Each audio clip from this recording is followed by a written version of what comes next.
So my name's Grant Cox and I'm an archaeologist and 3D artist based in Southampton. I mainly work reconstructing heritage projects from around the world.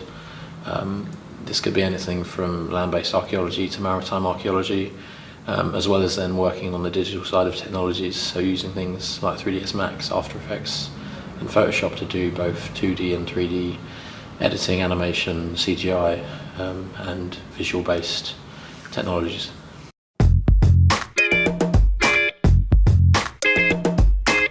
I first became aware of Roads to Agincourt through a lecturer that I have worked with in the past, Professor John Adams from the University of Southampton. He put me in touch with people from Tec Hub about potentially doing work with the Grasse Dieu. I basically put forward some ideas to Tec Hub about the things that I could bring and showed them some of the work I'd done in the past. And we met here and discussed it and pitched for the work and was successful, and we've been kind of planning it ever since.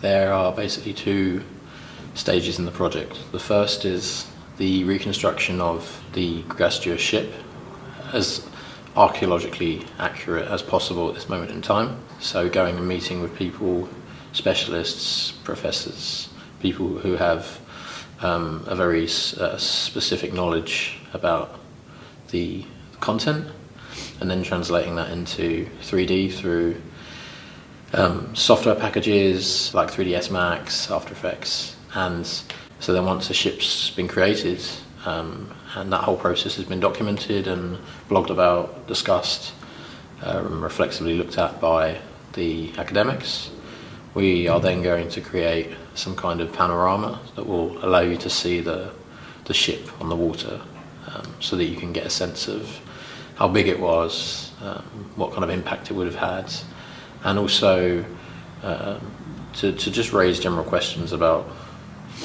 you know, what the life of the ship was potentially used for, why it was used in the way that it was used. So usually there's 4 or 5 different stages. The first is myself doing a little bit of background information, research about the projects. The second stage is usually then reaching out to people who are more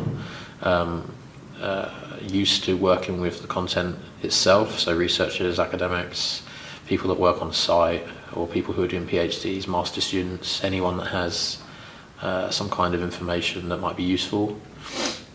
And then the third stage would be taking that knowledge and then starting to create the models, and then, you know, going back to those researchers and saying, how does this look? Is this correct? Oh, I read this somewhere. Is this important? And then the next part of the process is creating things like textures, lighting, the scene itself, putting the model into an environment that is going to have the best kind of visual result.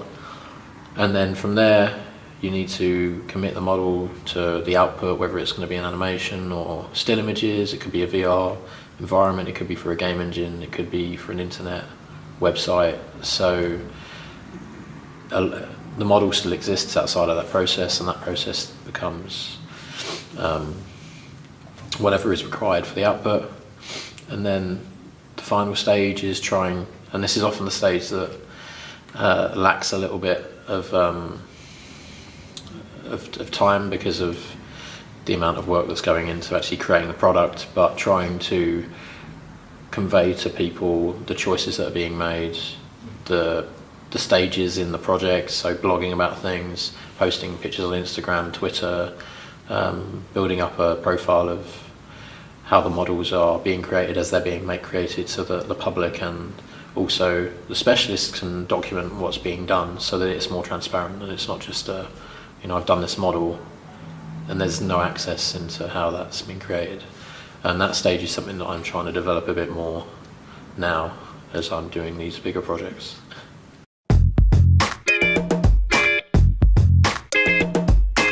Pretty well into stage 3 at the moment, so we've already had a very knowledgeable specialist come in to start with, who is a shipbuilder and also an archaeologist. And so he took some work that he'd already done, which was a ship similar in as close in period as possible to the Grasture, and he looked at his designs for that ship, and he then basically took them, made them bigger, tried to cross-reference them with the dimensions and the statistics of the Grasture, and come up with something that was fairly robust in terms of whether it would float, how it looked in comparison to the historical references. And so then from that work I took the work that he'd done, and then I reworked it myself inside of 3ds Max, and tried a few different ways to build the ship. But yeah, at this moment in time we've got a working ship model. We're making good progress. We'll need to go back and chat to some of the academics again to get their opinion, and also maybe reach out to the wider community of PhD students, and just get as many minds on the project as possible, just to get as many different perspectives as I can. And then from that it will be then trying to move ahead to the next stage and work it into some kind of scene for the final output.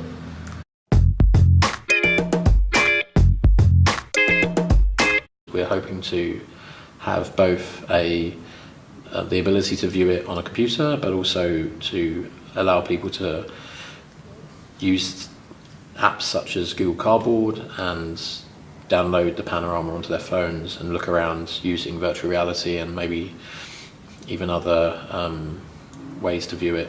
But that's something that we'll keep working on, and as the project continues.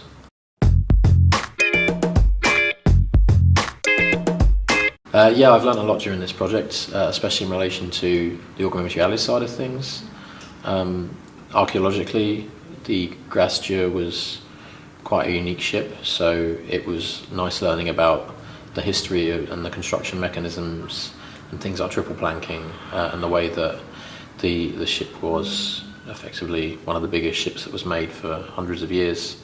So it's been quite a challenge, and because of that, a lot of new knowledge has come my way through different people, and also from my own research.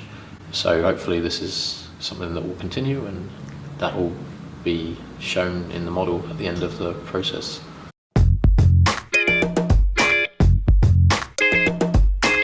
No, it's been great. It's been really useful to have access to a space to come and work and talk to people and share ideas. Usually I'm working at home, so it's nice to have the option to not just see what other people are doing, but have a base that you can come and use anytime you want to work in, and have that water cooler moment where you can share ideas and see what people are doing. So it's been very useful having this option.